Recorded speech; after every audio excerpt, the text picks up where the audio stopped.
We are continuing talks of the National Guard deployment to Memphis with a roundup of reaction from Tennessee lawmakers. Republican Senator Brent Taylor taking to X, saying public safety should be the government's first priority. He went on to say that senators have been pushing for stronger law enforcement in Memphis for months. Now, Friday morning, Shelby County Mayor Lee Harris and General Sessions Court Clerk Tammy Sawyer rejected the plan and are demanding the president reconsider. This clip is a little lengthy, but it is worthy to hear. If the governor and the president of this country enact dual authorization to deploy the National Guard to this city, they will have the right to arrest citizens. If the president enacts this, then they won't have the right to arrest. But from what we understand, this will be a dual authorization. I don't think there's any Memphian who is supportive.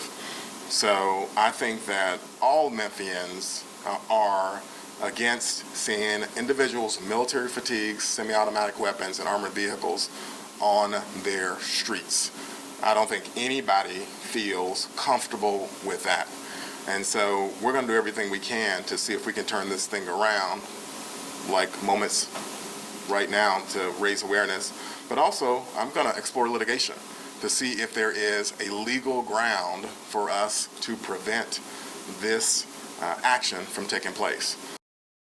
So Harris and Sawyer held that press conference earlier Friday morning. Then it was followed early afternoon by Mayor Paul Young had his press conference. I do want to say we've seen this topic kind of polarize Democrats and Republicans. So, of course, I want to open it up to you, Scott, first here.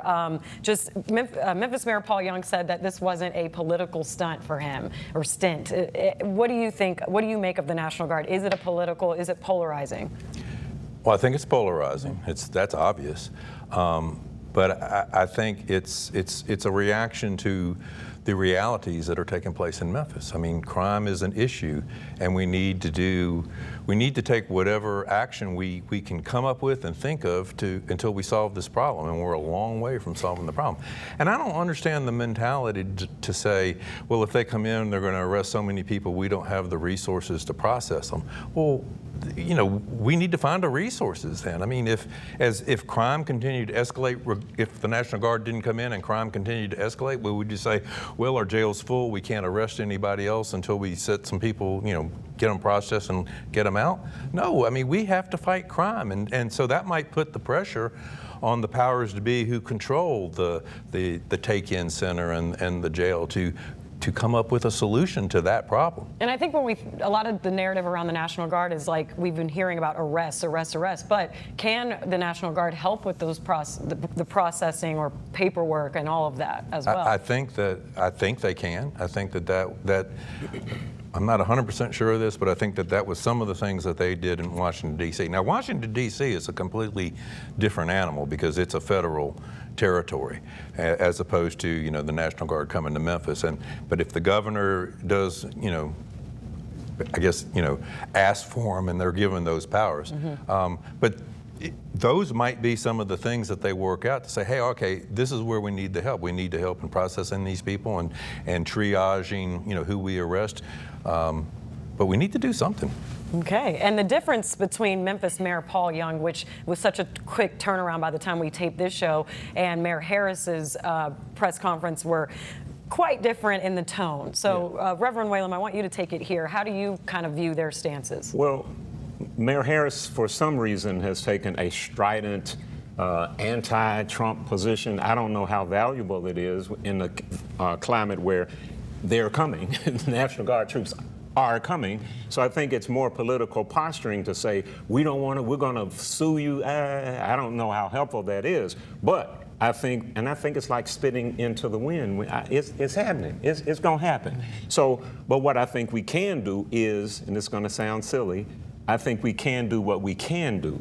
And as I said in the meeting with the pastors and Mayor Young the other day, what we can do is do what we can to positively impact the economy of Memphis, and the pastors in the room knew what I was talking about because we have accepted Mayor Young's proposal for BAM, where we support black-owned businesses in these communities. Whoever comes, the National Guard troopers are going to have to eat lunch somewhere, so let's get them to support small black businesses when they have to eat lunch. The Chamber of Commerce, I'm sick and tired. I know y'all can't say what I'm about to say, but I'm sick and tired of the Chamber of Commerce getting the free pass when it comes to the real work to improve the educational outcomes in our city. They could help.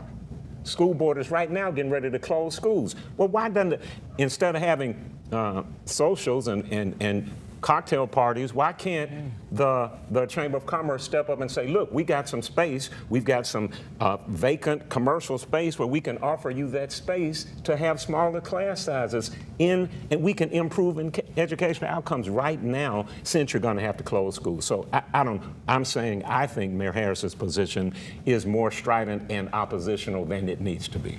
Otis? Yeah, I agree. It was very strident because he feels a certain way. I do think he overstated by saying nobody in Memphis. That's not true. There are a lot of people who welcome this, who live in the city of Memphis. So that was an overstatement. But there are a lot of people who don't support this. Yeah. So he is speaking for that group. Okay, so the president made an overstatement and Mayor Harris made an overstatement. All right, so they balance each other out.